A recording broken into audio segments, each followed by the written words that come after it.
It's PRESSCORE, people. I'm David Cruz. Maybe not the storm of the century or the decade, really, but any double digit snowfall qualifies as a big storm, I guess. And for Mikie Sherrill, it came during her first week on the job. Let's talk storms, actual and metaphorical, with our panel. Almost a century of reporting experience here today. Matt Friedman is a reporter for Politico and author of the New Jersey Playbook newsletter. Brent Johnson covers the governor for NJ Advanced Media. He's the author of the weekly Mikey's World newsletter. And Charles Stile is a political columnist for NorthJersey.com. Gents, welcome to you all. Storms can impact the governor's popularity, good and bad. It happened to Murphy and to Christie before him. But there's not a whole lot a governor can do, really. Charlie, I guess they could screw it up, though, right? I mean, that said, did she screw it up? Well, I think she learned the lesson of her two predecessors, which is the most important task is to communicate and to create an impression or the image that you're in control and are on the scene. Christie didn't do that in the first storm. He was out floating in a pool somewhere in Orlando at Disney World. And then, Murphy was at a four-star restaurant in somewhere in Monmouth County during his first big storm. But they both overcompensated from the blowback that they received over that. And I think she's been a beneficiary of that experience. And she actually was in control, communicating. I did not see whether she had her Navy helicopter jacket on. I'm not sure she's taken it off except for the inaugural ball, but we'll see. Matt, was she stronger than the storm? Yeah, I mean, you can. She was on TV constantly for a couple of days, and really, that's all you can really do is make sure you have enough salt for the roads, make sure the major roads are taken care of. The mayors will get the blame when their side streets don't get plowed, as James Solomon is seeing in Jersey City. Yeah, I mean, it's really all about communication. I think with Murphy, it was like, granted, the first snowstorm that really hit, it wasn't expected to be quite like that. And New Jersey was not the only state that was completely paralyzed by it. And with Christie, it was sort of a pattern we saw with him, which was the appearance. I'm saying appearance, so I am not making a judgment here, but the appearance of arrogance that was really a common theme through that administration. And this one, no, she was there. The state did all right. It's also like it's a different kind of storm. We had days and days advance warning of it. And it, dumped this powdery, beautiful snow. Everybody stayed home, and there were no big disasters on the state level. So yeah, she passed her first snowstorm. Yeah, I remember Christie saying, "What do you want me to go mop the floors over there?" I think that was a different storm. No, that was up in New Hampshire. Yeah. There was some storm in South Jersey, and he was annoyed at some voter in New Hampshire. Right. Exactly. Yeah. So, Brent, I'm sure you turned it into a happy snow day somehow. The reviews, though, mostly positive, yeah? Yeah, I mean, as the caveats that Matt and Charlie said are there, that, it was on a weekend. It wasn't during rush hour. The snow was fluffy, which my kids very much enjoyed. So my daughter wrote songs about it. Everly was writing songs about the snow. Maybe put them online. But yeah, so it wasn't like this crazy snowmageddon type situation. But yeah, she did what she had to do. She went on TV a lot, and that's what people want. They want you to communicate, and they want you not to be in Florida and not to be at a fancy restaurant. So. Yeah. All right. On to more serious matters. The ice crisis persists. Potential impacts in New Jersey. The governor's created a portal for people to track ICE interactions. Brent, evidently, she now says she supports the immigrant trust bill. Yeah, I asked her about that in an interview last week, and I wasn't quite certain if that meant she was 100% going to sign the one bill or if she wanted changes to it, because she still expressed concern whether it would be held up in court. But it looks like the lawmakers are going to pass those again, so we'll see if she signs one or both of them, or vetoes both. But yeah, I mean, ICE has been a main theme of her first 9-10 days in office. She went on the Daily Show and said people should upload their photos and videos of ICE, and which is something that New York already does. And so she's really taking a come out swinging approach against Trump and ICE immediately, which is further speculation that she's looking at higher office already. But she's definitely trying to meet what a lot of Democrats want, which is someone who's going to be a Trump fighter, and that's what she seems to be doing. In addition to continuing to talk about, I'm going to make New Jersey more affordable, which was the other theme of her campaign. Charlie, the Republicans so far sticking with Trump and ICE. We just saw Congressman Jeff Van Drew the other day on Fox make an argument against the Second Amendment. Don't let the left kid you with this, that this is just a normal protest where people are peacefully protesting. No, it's not. Peaceful protesters don't have 9mm weapons with 2 extra magazines. Peaceful protesters, I don't know about you, but I'm sure the same as me. I don't go in my closet and I don't have professional grade gas masks ready to go in case tear gas is thrown. A normal neighborhood, what happens in a normal situation is they cooperate, they try to help, or they just stay out of it. That's how far they've been forced to stretch. Yeah, well, his undying loyalty or his undying support is, he is showing no bounds, and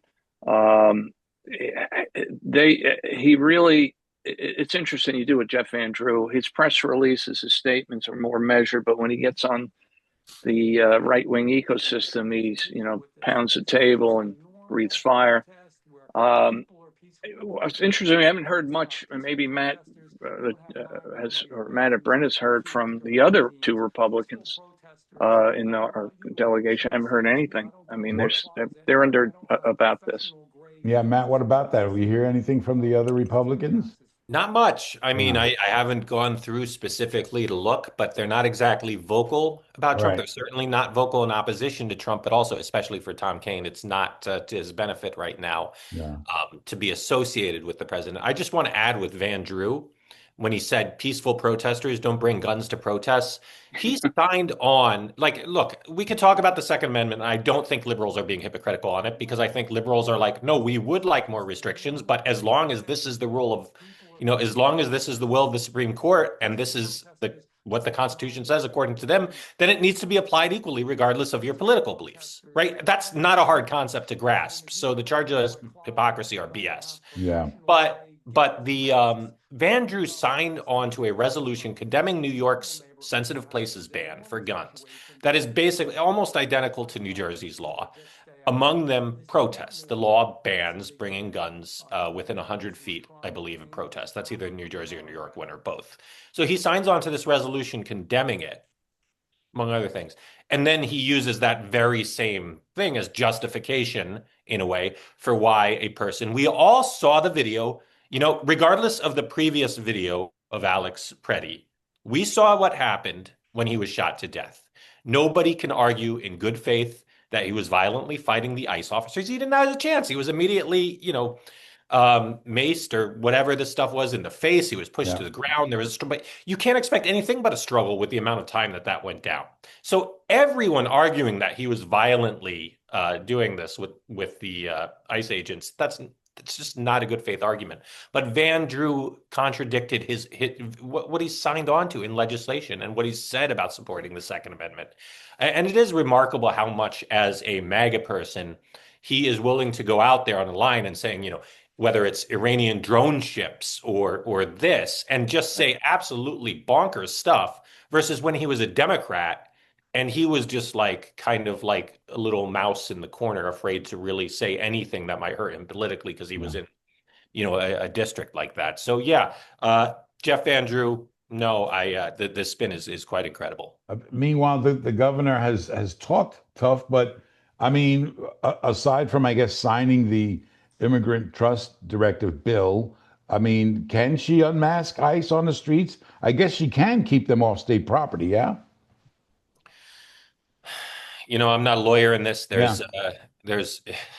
not an expert in the supremacy clause or everything, but it's mostly where we see ICE in governmental buildings is like in immigration courts and stuff like that, and there's nothing she can do about that. I haven't seen a case, where you have ICE raiding state courts yet in New Jersey. Maybe I'm wrong about that.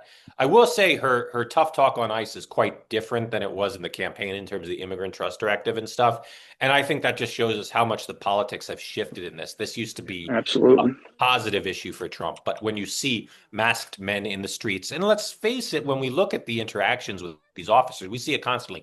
No matter how the protesters are acting, the people who are supposed to be the professionals here are the law enforcement. They're not supposed to actively, engage with these protesters unless they're an actual threat. But we see video after video of the ICE agents aggressively getting into arguments with these people where they don't need to be doing that. Like if you're asking who needs to behave a certain way, there's one group of people here who's the professionals, who's supposed to be the professionals, and that's the problem. It doesn't look like they are professional. Charlie, you wanted to add something? No, just on that point about de-escalation. After George Floyd, that was the mantra in law enforcement and social justice, whether social justice or police around the country, were saying de-escalation is necessary. We need to be trained. We need to double down on our training of that. And exactly, you see guys, ICE agents pulling people out of cars and provoking. It's a complete opposite. So, which also just lends you belief that many of these people are being hired without proper training. Yeah, no doubt. I mean, that's pretty obvious. All right, let's go to the other big news. Gateway funding about to run out again. Matt, you talked about the implications for Republican Tom Kean Jr., which I want to talk to you about, but I want to set you up with this clip from Tom Kean Sr. We need the tunnel. We need the tunnel. Somebody has got to convince whoever is president that tunnel has got to be a priority. And they've got to sell whoever the president is on it, because we can't do without it. The whole northern part of the state's going to be in trouble if that tunnel doesn't get built in the next 5 or 10 years. Someone's got to tell the president, we need that tunnel. Is Tom Kean Jr. that man, Matt? I mean, it's for him politically. I think he really needs to be seen fighting for this thing, because he has a lot of commuters in that district, and not to mention just the regional economy that this is so important for. In the shutdown fight, Kean blamed Democrats for playing games. I don't know. I feel like the anti-Trump sentiment was so strong, it's really hard to measure how much the tunnel really affected the votes, but it definitely did not help Jack Ciattarelli. And I think ultimately what this shows you is like Trump is politically toxic when he's not on the ballot. When he's on the ballot, he has a kind of magic that brings out low propensity voters. We've seen it time and time again. But he is the complete opposite when he's not on the ballot. And Tom Kean is going to need to face that in 2026. And he needs, he has a tough time. Maybe after the deadline for primary challengers has passed, he can talk a little more tough, because they're in a trap. They are in a MAGA trap. Yeah. But this is not an issue that works well in his district. Brent, is Trump about to do to Kean what he did to Ciattarelli with the same damn gateway tunnel? It would seem to be that's a certain possibility. I get the feeling this 7th district race compared to last year is going to be a lot different than it was, where he won by 5 points last time, 2 years ago now. And it's going to be a real challenge. The midterms, if last year's election's any indication, that this is going to be a very tough midterms for Republicans, and anything he can do that draws attention away from anything positive, meaning negative stuff, is not going to help him in a close race. Yeah. Charlie, they're going to fund the damn thing, right? I don't know. I would assume it. My gut tells me that's probably what's going to happen. I mean, Trump ultimately is a New Yorker. He understands the economic implications. Probably doing an evaluation of all his properties and the impact that it has in Midtown and the outer boroughs, whatever. But I fail to see what real leverage point he has now that they've struck a deal on the budget. So it may just be a question of getting him focused on the issue and away from Venezuela, Greenland, and Iran, and Epstein files. I mean, and what he's watching on Fox News. It's like, okay, can we get 2 minutes with the president on this one? Yeah. Meanwhile, Matt, the dollar figures are in CD11. Who's leading What does it mean, if anything? Well, based on the amount of super PAC money being spent against one candidate, the person leading appears to be Tom Yeah. Malinowski. Yeah. And I think in a race this abbreviated and this crowded, what Malinowski has that no one else in the race has is high name recognition. You know, I know Taisha Way was the lieutenant governor, but she wasn't lieutenant governor for that long. And let's be honest, like, that's not a super high name recognition job. So I think Malinowski has to be seen as the front runner here. I think Charlie had a good column about Mejia, who is really, you know, if there is a progressive lane, she's got Bernie Sanders, she's got Raz Baraka, she's got, you know, she's really, there is a lane there, but I think it's something this abbreviated. And also, these are really a very suburbanite, you know, liberal, kind of well-heeled district. It kind of seems made for Malinowski. Yeah. Charlie, you did write about Ana Lilia Mejia this week. Can she pull an upset? It would be a pretty big upset, no? I think she could be a factor. I don't think she can be. I doubt that she can be an upset. I don't think there's. She seems to be still leaning heavily into the Bernie Sanders left wing type of voters, that appeal of hers. When I talked to her, she did try to calibrate her message to suggest that her anti-oligarch, corporate America and economic anxiety message had a broader reach. But ultimately, I just don't think there's enough of those type of voters for her to catapult into Is Baraka a good example of that? Yeah, I do. I think Baraka did better than most of us expected, but in this kind of complicated race with a heavy tilt in Morris County, I think Matt is right. I think this is, Malinowski is more aligned with those Mikie Sherrill, affluent, well-educated, moderate, change for 11 liberals, and in Morris County and in parts of liberal Essex as well. Early voting has already started. The election is next week, Thursday of all days. Who's better equipped to take advantage of the new voting systems, the early voting, the vote by mail? Brent? On the Democratic side? Yeah. That's a great question. I mean, Matt made a courageous prediction on the Republican side this week. So basically, from what I've been hearing from insiders, that Malinowski looks like the front runner, and I've heard internals show he's in front, and then that it shows Way, Mejia, and then Gill are behind him in internals, but I don't know how. I have not seen the internals myself, but it does seem to be that it's a four-way race and that any one of those could win it. Malinowski has the name recognition, but so does Gill. He's been an Essex County commissioner for some time. He's from Montclair. This will be a fascinating race. It'll also be a nice precursor to the congressional midterms to see kind of what voters are still thinking. And then we get to do this all over again in a few months after that, because there'll be a race for the full term. So there's nonstop elections this year. Just you have to pay attention. Yeah. All right. Some random things for you all as I'm running out of time here. Try and keep your answers as tight as possible. Good luck. All right. Matt wrote about the pardons and communications in the final hours of the Murphy administration. Some kind of smelly stuff there, no, Matt? Yeah, and you know what I would love to see, and unfortunately, according to the governor's executive order, it's exempt from Oprah, is the votes by the panels on those pardons to see, did they, these ones that Murphy's aide, Joe Kelly, helped secure, not by lobbying technically, from what I'm told, but these ones they helped secure. I'm really curious if the panels that recommended these clemency actions actually recommended that those pardons go through, including, the son of the Atlantic City Democratic fundraiser who at 3:30 a.m. Hit a guy with a car and killed him and left the scene of the accident, or, the Lakewood. Absolutely. I mean, that panel was created to insulate the governor from politics. And the last thing out the door, we have a political pardon of a Trump taint to it. It's unbelievable. Yeah, Brent, you want to add anything to that? Yeah, I mean, he had spent exit interviews and his going away speech trying to say how trying to paint his administration in a very positive light, and that was the last. That kind of left like a sour note to many people on the way out the door. So, I don't know if that'll be a lasting impression to a number of his critics. All right. Springsteen, Bruce Springsteen, Mr. Springsteen, released a new song this week called Streets of Minneapolis, dedicated to the dead and the detained and the ICE crackdown specifically in Minneapolis. Brent, how does it hit musically?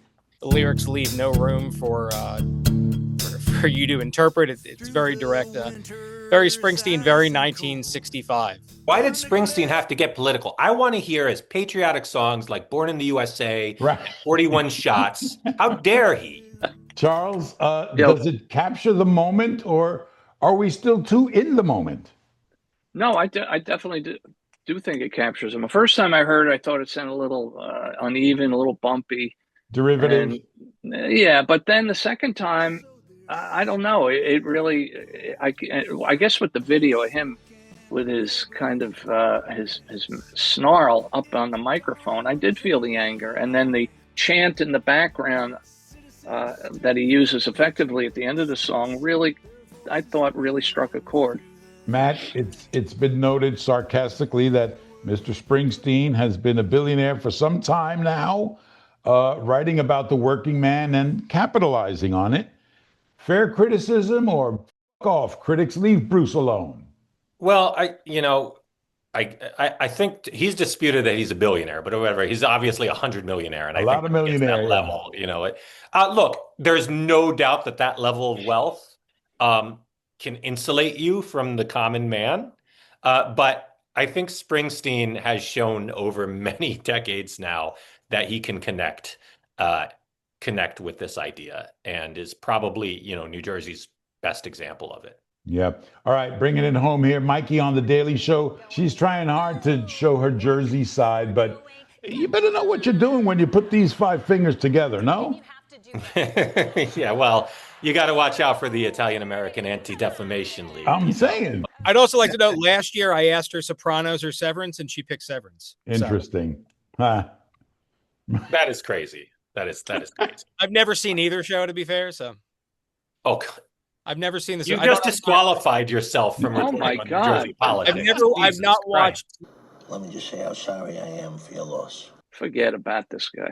I will say that The Sopranos, after maybe The Wire is a better show in some senses, but it doesn't have the rewatch value because it's emotionally difficult to watch that show. Where The Sopranos is, I'm sure it's wonderful. It's not a knock on The Sopranos that I haven't seen. It's just a knock on having.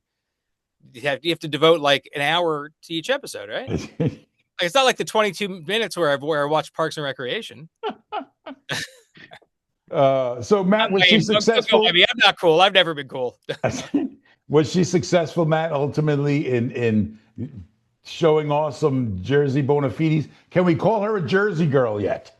I mean, she's lived here for what, like 15 years? How long has she lived here? More than a decade. She's certainly not stereotypically New Jersey, but that's part of New Jersey. Stereotypical New Jersey is just one thing. New Jersey is this incredible, it's really the nation in miniature, and she's a part of that. These Montclair, liberal upper middle class people. That's part of New Jersey. Yeah. Well, look, we had Tom Kane speaking in a Brahmin accent for 8 years, and he's still the most popular figure in New Jersey. I mean, who talks like Tom Kane? Yes, and we had Chris Christie, who's very much more aligned with the stereotype, and he left office with a 14% approval rating. Well, maybe the year before he left office. Our motto should be Jersey, be who you want to be. That's our. There you go. We are the melting pot. That's Brent, right. I know it's not a news show, but that was some pretty fluffy treatment she got there. That seems to be the way the governors like it, though, right? I mean, any governor would go for that. Yeah, I get the feeling that's kind of what, obviously there's a point of view to the Daily Show. And, it's funny that she actually did make news on the Daily Show, but it was on the clip you had to find on YouTube where she talked about ICE. So, yeah, I guess that's not the point of going on the Daily Show. The point of the Daily Show is to watch the monologue in the first 10 minutes.